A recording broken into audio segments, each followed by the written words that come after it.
Hi there, my name is Cody. I'm a private boater, and this is a video trip report of the Illinois River recorded in early April of 2024. And I'm going to call this flow 1,250 plus. So there was a lot of snowmelt, a lot of the side tributaries were cranking. So it was 1250 on the gauge when we launched, and it was pretty consistent all the way through. But I would definitely say like this is a juicy like 1250. So that was just showing the end of Panther Creek Rapids. Now we're getting into rapid number 14. I always thought of this as Labrador Creek Rapids, but I actually believe Labrador is the next one down. So this is rapid number 14. Really fun, just kind of uh, holes and waves as you make it through. A lot of read and run. But this is one of my favorite rapids, like getting into this trip, because it really feels like a very stereotypical Illinois rapid, and you don't see this type of boating in Oregon, in my opinion. The clean water, the type of rocks, and so it feels really special. Definitely looking back up. Now, that was the little calm section between Rapid 14 and 15. And so this is Labrador Creek Rapids.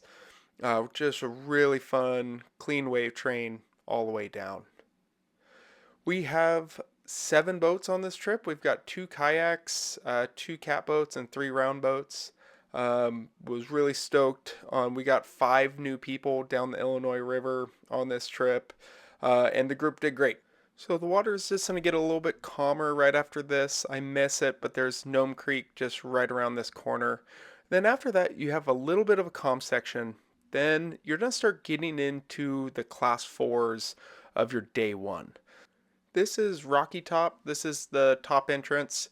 You can run this either on the river left or this river right move. This river right is a pretty easy move. It kind of takes the teeth out of this rapid. It's a fun kind of tight move between that rock and this shore. So there's a lot of ways to run this rapid, and kind of choose what you think is best for your paddling ability and the risks that you're willing to take. After this, you're pretty much going to get into the York Creek. So I call this False York Creek. I believe the other term on GoRafting.com is like Upper York Creek.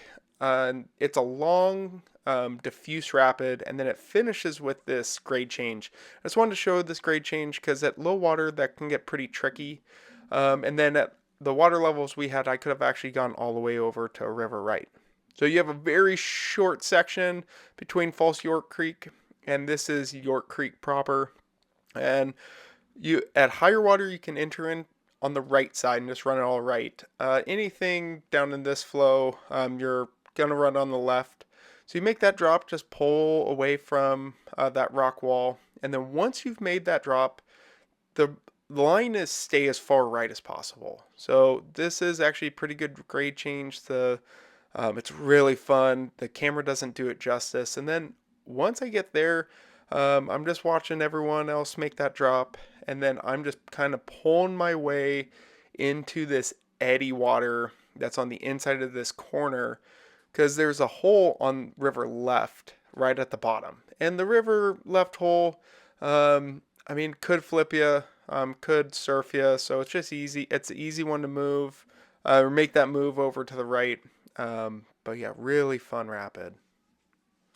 Next up are the 2 Clear Creeks. I don't remember exactly what this is called on the map, but this one's a pretty easy move.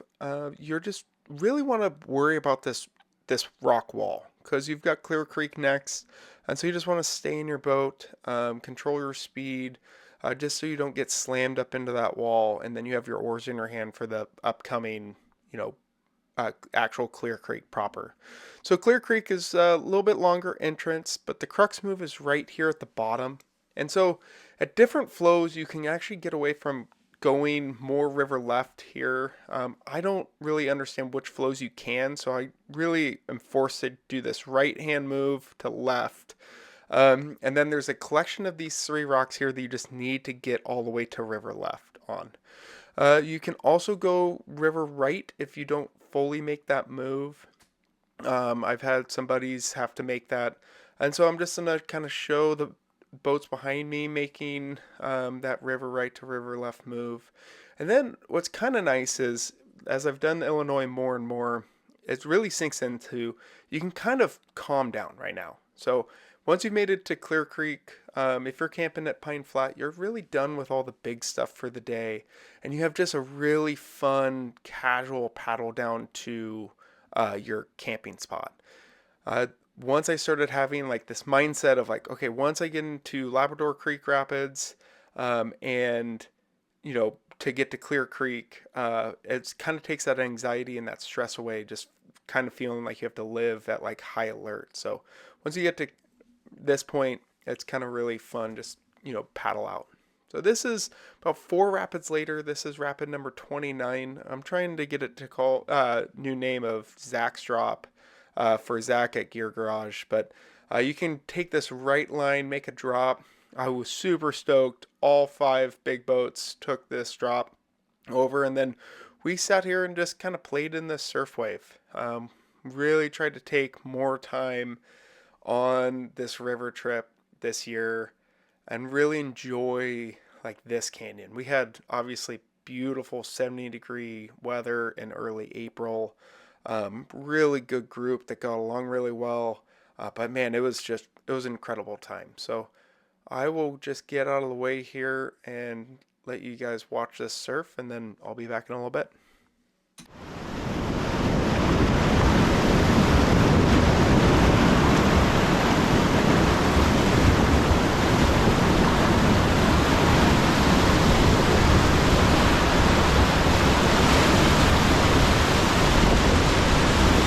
And this is the last rapid of day 1. This is Boat Eater. This is down at Pine Flat.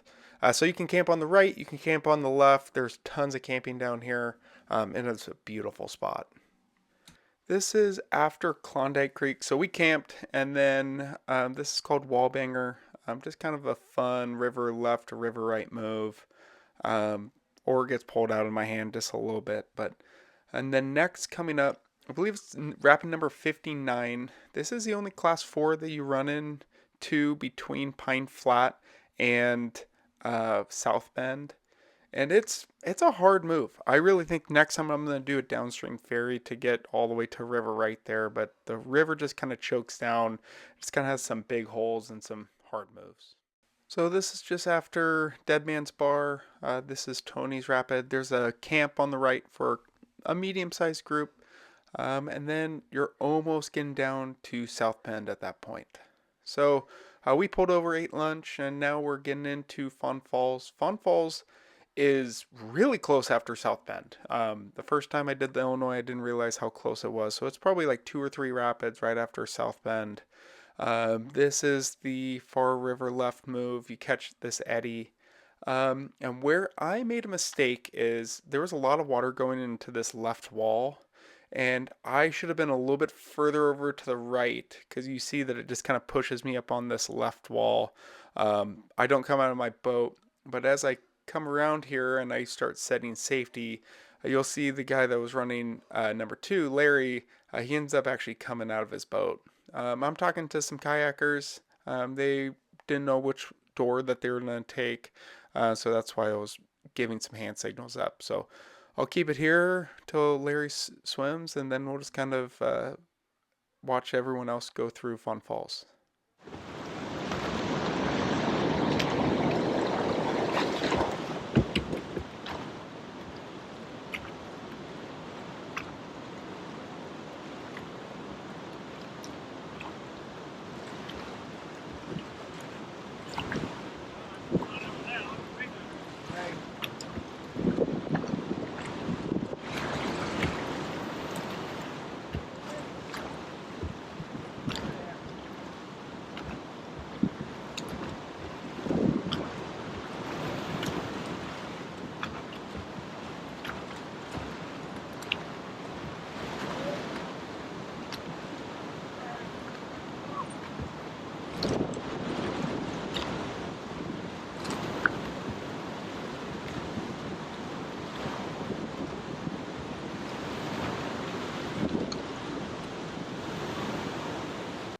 So directly after Fawn Falls, right at the end of the calm water, you're gonna find a little sandy beach or somewhere to pull over on the river left, and then make the long scout down, because this is Greenwall. So this upper section of Greenwall um, reads really well from the river, reads really well from the water. Definitely recommend taking the long scout.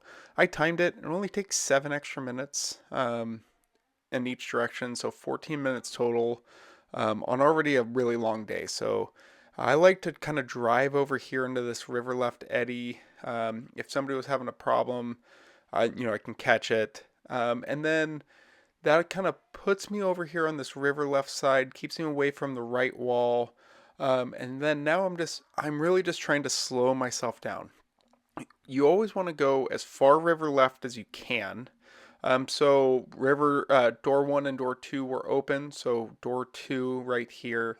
You make this drop, and right here, this backwash really slows you down a lot more than you think.